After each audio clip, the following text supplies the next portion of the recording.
Oynak akalarimizga she'r yozganimizdan keyin kommentariyada o'qib qoldik. Rover akalarimizga yozib bering deyishdi. Shu qator Rover akalarimizga yozganmiz.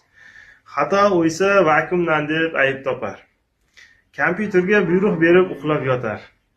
Sof daromad u ishdan deb o'ylamaysiz, qoplab apilkani pul qilib sotar. MDFni siz oborsangiz vaqtim yo'q der. O'zida bor MDFlarni eng zo'ri der. Sizga navbat kelsa bahonani zo'rin topar, qoplab apilkani pul qilib sotar. Svet jinday oshib qolsa narx oshirib, 10 kampilik aytib qolsangiz qolar shoshilib. Qo'shni ayol javrab chiqsa bosh qotar, qoplab apilkani pul qilib sotar.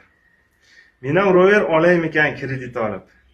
Hadeb mebel qilavermasdan charchab tolib, mebel yig'ish jonga tegdi, ko'tar, qoplab apilkani pul qilib sotar. Bu albatta Hajiyaviy she'r edi. Rover akalarimizga rahmat. Shunchalik mana bizga chiroyli qilib o'yib beradi. Hammalaringga tan jonlaring sog' bo'lsin. Kelasi kasb hunar egalarini yozib ketinglar, ularga ham yozishga harakat qilamiz.